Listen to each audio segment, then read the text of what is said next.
We have shown in our series so far the full extent of the falsehoods, the mendacities, the hate-mongering, and warmongering that fill the chapters of Muhammad's Quran.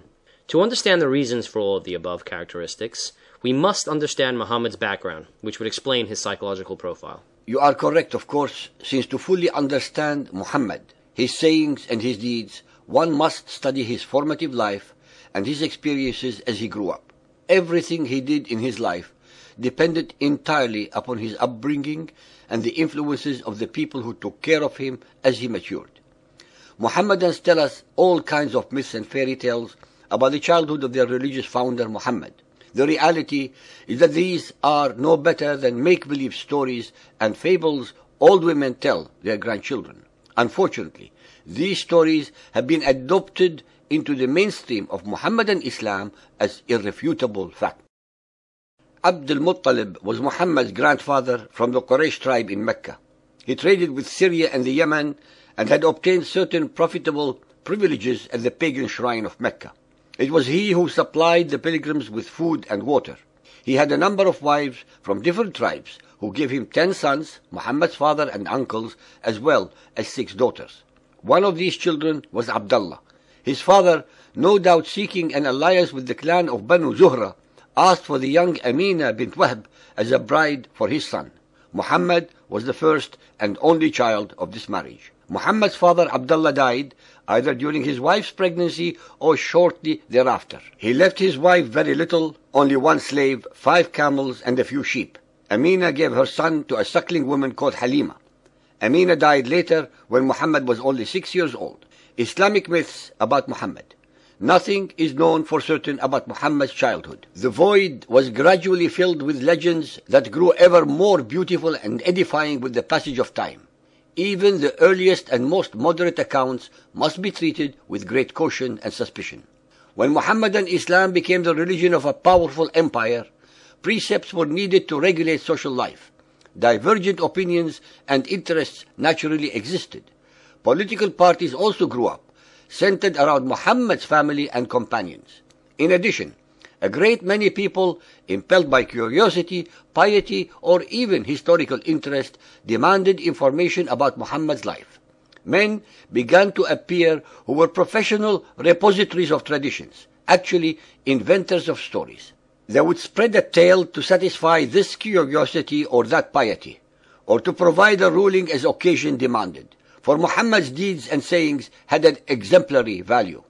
Like the modern historians, the keepers of tradition were expected to quote their sources, but these were oral ones. Such a story came from such a one, who in turn heard it from another, and so on all the way back to one of Muhammad's contemporaries who had seen him or had heard him say it. It was, of course, a very simple matter to make up false traditions, the Arabic word hadith meaning narratives, to support one's own party or opinion. The Muhammadan records show that the great Arab historians and jurists knew this perfectly well. They tried to do away with the false traditions, those, for example, where the chain of authority cited was manifestly impossible. But they made no claims to any degree of certainty. Instead, they were content to repeat contradictory traditions on the same subject, one after the other, quoting their sources for each. It was up to the reader to decide which one he liked to believe. But Allah knows best, they would often add. The oldest collections of historical traditions available to us date from about 125 years after Muhammad's death. Much imagination had gone to work in the meantime, and yet many facts can be established. As the parties who differ most widely are agreed on the main events of Muhammad's life. Unfortunately, there are many points on which we are very far from certain. In particular, it is clear that extremely little was known about the early years of Muhammad's life, and that much has been made up about it. According to the Qurayshites' custom, the young Muhammad had a nurse from a nomadic clan. In this way, it was thought the children of the Quraysh would be filled with the pure air of the desert and grow strong. Muhammad's mother died when he was 6 years old. His grandfather, the venerable Abd al-Muttalib, who was then 80 years old, took him to live with him, but he died 2 years later. Muhammad was then taken by one of his uncles, Abu Talib. He was a merchant in comfortable circumstances and is said to have been the person who took over the leadership of the Hashim clan. Muhammad seems to have remained a bachelor for longer than was usual among his people. This is virtually all we know about the childhood and young manhood of Muhammad, at least from the earliest sources before the proliferation of legends and myths of all kinds grew out of all reasonable control. No matter what the facts of his upbringing are, what we have on hand is more than enough to build a realistic picture of Muhammad's childhood and upbringing. It is clear that from the very beginning he did not have an auspicious start to life. Muhammad was totally deprived of any parental love and affection, as well as the security and warmth of belonging. Neither his soul nor his body were properly nourished. He was not necessarily attended to when he cried. He did not get picked up, hugged, cuddled, and sweet loving words whispered in his ears. He did not have a father figure to love him, guide him, play with him, and make him feel protected and secure.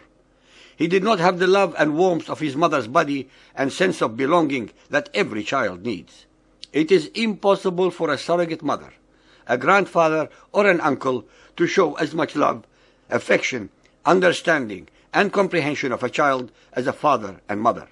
Any child growing under these desolate spiritual and physical deprivations cannot and will not mature into a humane and normal human being. Muhammad ended up as a spiritually empty vessel with no understanding of love, compassion, or mercy.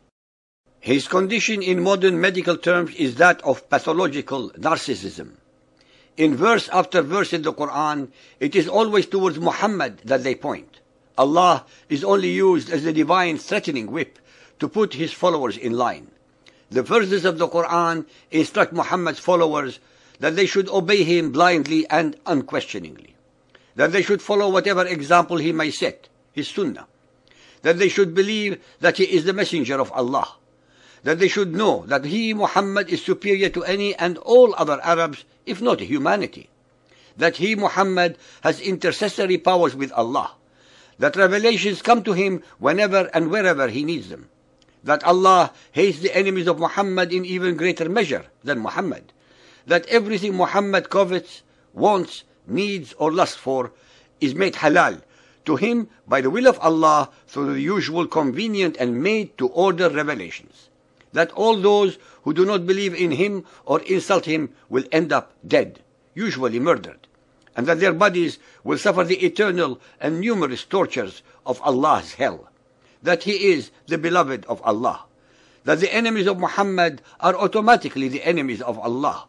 There is no difference in the association, that even the gossip of his wives is monitored by Allah, that he is in touch with the angel Gabriel a lot of the time, especially when a necessary revelation is required, that those who die fighting at the behest of Muhammad will go to a paradise full of sensual and carnal pleasures, with males or females infinitely more rewarding than anything on earthly life.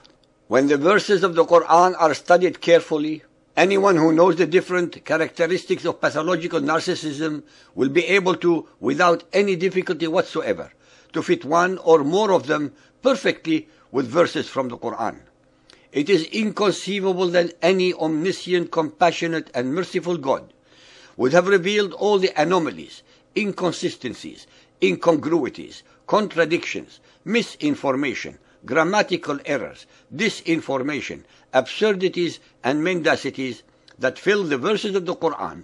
All these facts can be fully and easily explained the moment the listener comes to the only logical conclusion possible, that every letter, every word, every verse ayah, and every chapter surah in the Quran are the product of Muhammad's own imagination, his alter ego, but cleverly projected into the unsuspecting mouth of Allah, the supreme rock god of pagan Mecca, embedded in the corner wall of the Kaaba called the Black Stone.